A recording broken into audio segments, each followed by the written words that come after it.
নলহাটি থেকে দীর্ঘ ৬৮ কিলোমিটার পথ ২ ঘন্টায় অতিক্রম করে অবশেষে আমরা পৌঁছলাম লাভপুর।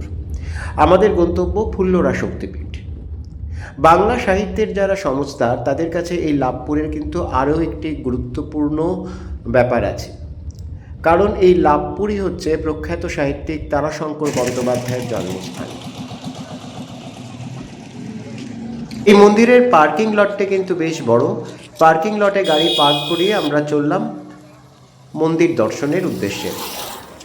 পীঠ নির্ণায়ক তন্ত্র অনুসারে এই ফুল্লরাতে দেবী সতীর ঠোঁটের নিচের অংশটি পতিত হয়েছিল এবং এটি ৫১টি শক্তিপীঠের অন্যতম একটি শক্তিপীঠ এবং একসময় এই অঞ্চলটি অর্থাৎ এই দেবস্থানটি বিভিন্ন রকম তান্ত্রিক ক্রিয়াকলাপের জন্য কিন্তু প্রসিদ্ধ ছিল। বিভিন্ন সময় বিভিন্ন তন্ত্র সাধকেরা এখানে এসে শক্তি সাধনা করে গেছেন এবং ইতিহাস ঘাটলে দেখা যায় যে শক্তি সাধনার কেন্দ্রবিন্দু হিসেবে যেমন বীরভূমের অন্যতম একটা বিশেষ পরিচিতি ছিল, সেই সঙ্গে সঙ্গে এই ফুল্লরা শক্তিপীঠেরও একটি বিশেষ বলবো না, একটি গুরুত্বপূর্ণ অবদান ছিল সেই শক্তি সাধনা সেই ধারাটিকে বহন করে নিয়ে যাওয়ার জন্য। আমরা পৌঁছলাম মন্দির চত্বরের ভিতরে। মন্দির চত্বরটি বেশ পরিষ্কার পরিচ্ছন্ন এবং দেখলেই বোঝা যায় যে এটি নিয়মিত রক্ষণাবেক্ষণ করা হয়। মন্দিরে ঢুকতেই রাস্তার দুপাশে বিভিন্ন ধরনের দোকান এবং সেই সঙ্গে সঙ্গে কিছু তান্ত্রিক সাধুসন্তকেও নজরে পড়ল। এখানে মায়ের ফটো থেকে শুরু করে বিভিন্ন ধরনের মনোহারী জিনিসপত্র, বাচ্চাদের খেলনা সব কিছুই পাওয়া যাচ্ছে। এমনকি দু একটি ডালার দোকানও নজরে পড়লো, কিন্তু আমাদের তো পুজো দেওয়ার কোনো উদ্দেশ্য ছিল না, কারণ দুপুরবেলা ভাত টাত খাওয়া হয়ে গেছে, সেই জন্য পুজো দেওয়ার তো প্রশ্নই ওঠে না। আমরা এসেছি শুধুমাত্র মাকে দর্শন করার জন্য, সেই সঙ্গে সঙ্গে আপনাদেরকেও এই মন্দির চত্বরটি ঘুরে দেখানোর জন্য। এইখানে যিনি ভৈরব আছেন তিনি বিশ্বেশ নামে পূজিত। মন্দিরে ঢুকতেই সামনেই চোখে পড়বে এই শিব মন্দিরটি। এখানে খুব সুন্দর একটি মহাদেবের মূর্তি রয়েছে এবং তারপরেই রয়েছে এই মন্দির। এটি মায়ের মূল মন্দির। মন্দিরটিও এখানে দেখলাম যে রিসেন্টলি রেনোভেট করা হয়েছে এবং রেনোভেশনের ফলে মন্দিরের পুরনো আদলটিকে বজায় রেখেই বিভিন্ন সুদৃশ্য টেরাকোটার টাইলস দিয়ে সমস্ত মন্দিরটিকে বেশ সুন্দরভাবে অলঙ্কৃত করা হয়েছে। আর এই হচ্ছে প্রস্তরীভূত সেই শিলামূর্তি। এখানে দেবী ফুল্লরা নামে পরিচিত। ফুল্লরা হিসেবেই তিনি পূজিত হন। বহু দূর থেকে এখানে পুণ্যার্থীরা আসেন মাকে পুজো দেওয়ার জন্য। আমরা গেছিলাম তখন প্রায় বিকেল ৫টা। সেই সময় ৫টা নয়, ৪:৩০ নাগাদ আমরা গেছি ওখানে। ৫টার সময় তো সন্ধেই হয়ে গেল। আর এই দেখুন সমস্ত মন্দিরটি খুব সুন্দরভাবে সাজিয়ে তোলা হয়েছে বিভিন্ন টেরাকোটার টাইলস দিয়ে, এবং এই টাইলসগুলোর মধ্যে দেবী মাহাত্ম্যই এখানে প্রচার পেয়েছে। সেই সঙ্গে সঙ্গে মন্দিরের গায়ে এই মন্দিরের ইতিহাস, শক্তিপীঠ হিসেবে এই মন্দিরের গুরুত্ব এবং মায়ের ধ্যান মন্ত্র সব কিছুই এখানে খোদাই করা রয়েছে।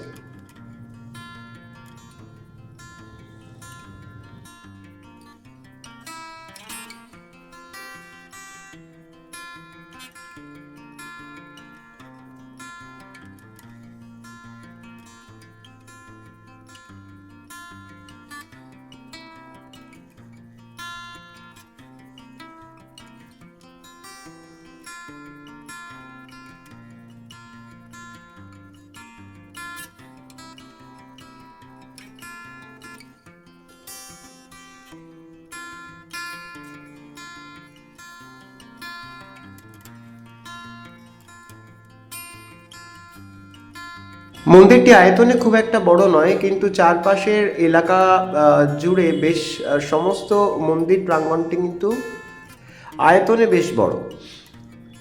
মূল মন্দিরটি কিন্তু খুব একটা বড় নয়। এখানে মূল মন্দিরের মধ্যে কেবলমাত্র দুটোই ঘর আছে। একটার মধ্যে তো দেবীর শিলা রূপে অবস্থান করছেন এবং আরেকটি ঘরে সাধারণত মনে হলো পুরোহিতরা থাকেন।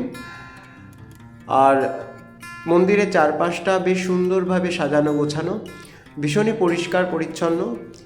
সাধারণত কোনো মন্দিরের আশপাশটা এতখানি পরিষ্কার পরিচ্ছন্ন আমি খুব কমই দেখেছি।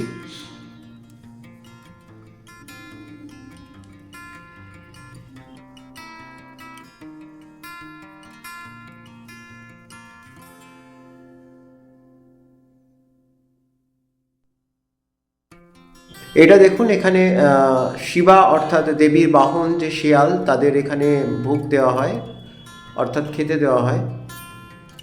এবং এর কিছুটা দূরে রয়েছে একটি পঞ্চমুণ্ডির আসন, যেখানে বিভিন্ন সময় বিভিন্ন তন্ত্র সাধকরা সাধনা করে গেছেন।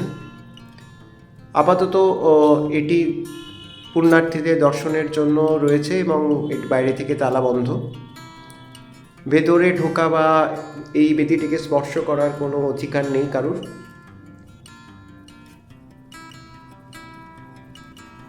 এখানে দেখলাম উপরে প্রচুর শঙ্খ রাখা রয়েছে, কেন রাখা রয়েছে ঠিক বুঝলাম না। আর এই হচ্ছে পুরো মন্দির চত্বরটি। এখানে একটি গাছও রয়েছে, যেখানে ইচ্ছা পূরণের জন্য পুণ্যার্থীরা তাদের মনস্কামনা জানিয়ে দেখলাম কিছু ঘোড়ার মতো এক পুতুল বেঁধে রেখে গেছেন।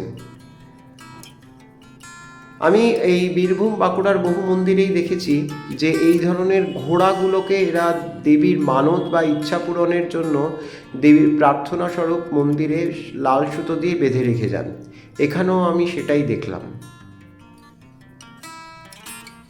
বাঁকুড়ার বিখ্যাত মাটির ঘোড়া, সেটা তো নতুন করে পরিচয় দেওয়ার কোনো দরকার নেই। সেটি তো প্রায় আন্তর্জাতিক খ্যাতিসম্পন্ন একটি শিল্পবস্তু। কিন্তু এখানে বিভিন্ন মন্দিরে এই ধরনের ঘোড়াগুলো দেবদেবীদের উদ্দেশ্যে নিবেদন করা হয়। মন্দিরের ঠিক সামনেই রয়েছে একটি নাট মন্দির, এবং নাট মন্দিরের পাশ দিয়ে যে সরু রাস্তাটি চলে গেছে, সেই রাস্তাটি দিয়ে এগিয়ে গেলেই পড়বে দুটি শিব মন্দির মুখোমুখি, এবং তার পাশে রয়েছে একটি ষষ্ঠীতলা, এবং সেই সঙ্গে সঙ্গে এইখানে বিভিন্ন সাধকদের সমাধিও রয়েছে। পুরো মন্দিরটি দেখুন কত পরিষ্কার পরিচ্ছন্ন, এবং উপযুক্ত রক্ষণাবেক্ষণের জন্য দর্শনার্থীরা এখানে বেশ কিছুটা সময় কাটাতে পারেন। শুধু তাই নয়, এই মন্দিরে ঢুকলে পরে মনের মধ্যে আপনা থেকেই একটা ভক্তিভাব জেগে ওঠে।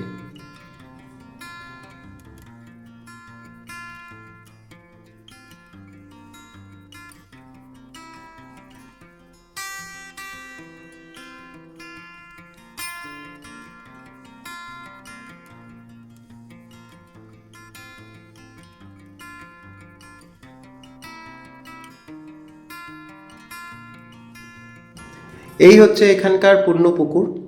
সাধারণত এই পুকুরে পা ধোয়া বা স্নান করা নিষেধ, এবং পুকুরটিও দেখলাম খুব সুন্দরভাবে রক্ষণাবেক্ষণ করা হয়েছে।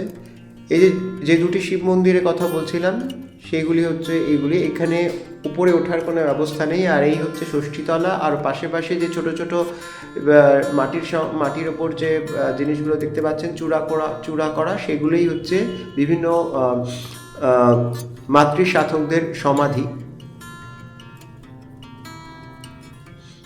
তবে এখানে কারোর নাম লেখা দেখলাম না।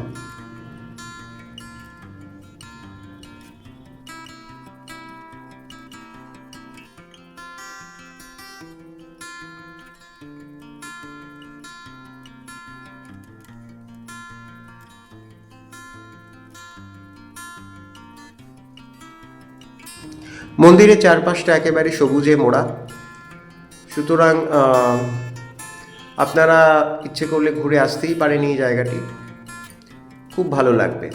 এই ঘাটটির নাম হচ্ছে ঋষিকেশ ঘাট, এবং আমি যখন গেছি তখন সূর্যদেব অস্তগামী, পড়ন্ত সূর্যের আলোয় আশপাশটা ভীষণ সুন্দর লাগছিল। আর পুরো পুকুরটা দেখুন, এর মধ্যে কোনো রকম কোনো আবর্জনা বা একটা শুকনো পাতাও পড়েনি।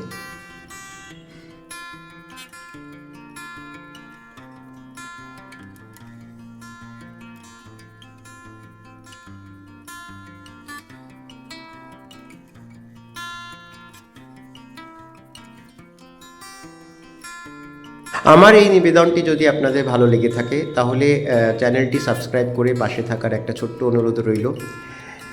এইখানকার দর্শন শেষ করে আমাদের ইচ্ছে আছে অট্টহাস যাওয়ার, নিয়ে যাব আপনাদেরকেও, সঙ্গে থাকবেন।